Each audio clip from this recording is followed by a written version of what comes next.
കർത്താവിൻ്റെ അതിവിശുദ്ധ നാമം വാഴ്ത്തപ്പെടുമാറാകട്ടെ. 1 ശമൂവേലിൻ്റെ പുസ്തകം 8-ാമത്തെ അധ്യായം 7-ാമത്തെ വാക്യത്തിൽ യഹോവ സാമുവേലിനോട് അരുളി ചെയ്തത് എന്തെന്നാൽ, ജനം നിന്നോട് പറയുന്ന സകലത്തിലും അവരുടെ അപേക്ഷ കേൾക്ക.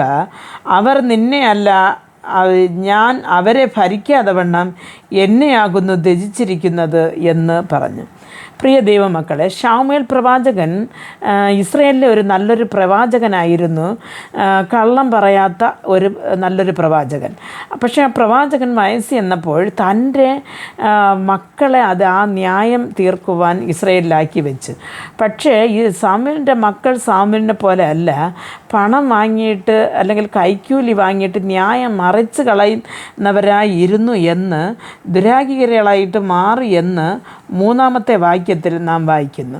പ്രിയ ദൈവമക്കളെ, അങ്ങനെ ആയപ്പോൾ ഇസ്രായേലിലെ മൂപ്പന്മാർ നേരെ ശമൂവേലിൻ്റെ അടുത്ത് വന്ന് പറഞ്ഞു, അങ്ങയുടെ പുത്രന്മാർ അങ്ങേരെ പോലെ അല്ല, അവർ തൻ്റെ വഴി വിട്ട് മാറി ജീവിക്കുന്നു. അതുകൊണ്ട് സകല ജാതികളെപ്പോലെ നമുക്കും ഒരു രാജാവിനെ ഏർപ്പെടുത്തി തരണമെന്ന് പറഞ്ഞു. അപ്പോൾ ഇത് ശമൂവേലിന് വലിയ വിഷമമുണ്ടായി. കാര്യമെന്ന് പറഞ്ഞാൽ അതുവരെയും അവരെ വഴി നടത്തി വന്നത് യഹോവയായ ദൈവമാണ്. യഹോവ പ്രവാചകന്മാരിൽ കൂടെ അരുളി ചെയ്യും, പ്രവാചകന്മാർ ജനത്തെ അറിയിക്കും. അങ്ങനെ നടന്നു വന്നു. ഇവരെ വഴി നടത്താൻ ഒരു രാജാവ് വേണം എന്ന് പറഞ്ഞാൽ യഹോവയെ മറന്നു കളഞ്ഞൊരു രാജാവ് വേണമെന്ന് കേൾക്കുകയാണ്.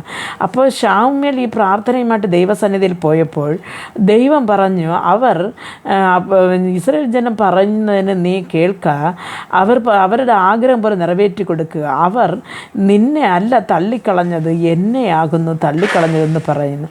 പ്രിയ ദൈവമക്കളെ, നമ്മളെ ജീവിതത്തിലും നാം യഹോവയോട് പല സമയങ്ങളിൽ നാം ഇരുന്ന് ആലോചന കേൾക്കുന്നതിന് പകരം നാം ചെന്ന് നമ്മുടെ ഫ്രണ്ട്സുകളോട്, സുഹൃത്തുക്കളോട്, അല്ലെങ്കിൽ ഭാര്യയോട്, ഭർത്താവിനോടാണ് ആദ്യം നാം അതിൻ്റേതായ ഒരു ഫോം വഴി ചോദിക്കുന്നത്. പക്ഷേ യഹോവ എന്ത് ആഗ്രഹിക്കുന്നു എന്ന് വെച്ചാൽ, നാം ദൈവമക്കളായിരിക്കുമ്പോൾ നമ്മുടെ ജീവിതത്തിൽ വരുന്ന ചെറുതും വലുതുമായ കാര്യങ്ങൾക്ക് യഹോവയോട് തന്നെ നാം അഭിപ്രായം ചോദിക്കണം, അല്ലെങ്കിൽ ആലോചന ചോദിക്കണമെന്ന് ദൈവം വിചാരിക്കുന്നു.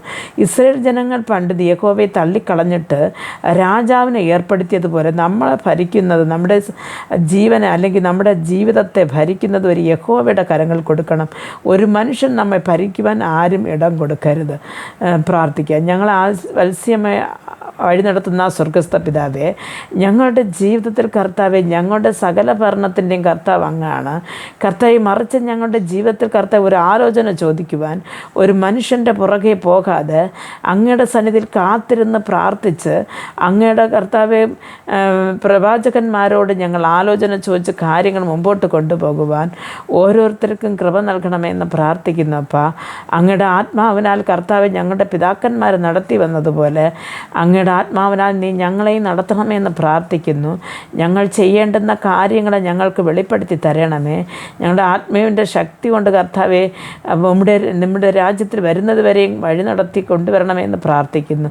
യേശുക്രിസ്തുവിൻ്റെ നാമത്തിൽ പ്രാർത്ഥിക്കുമ്പോൾ പ്രാർത്ഥന കൃപയോട് കേട്ട് മറുപടി നൽകി തരണം നല്ല പിതാവേ. ആമേൻ.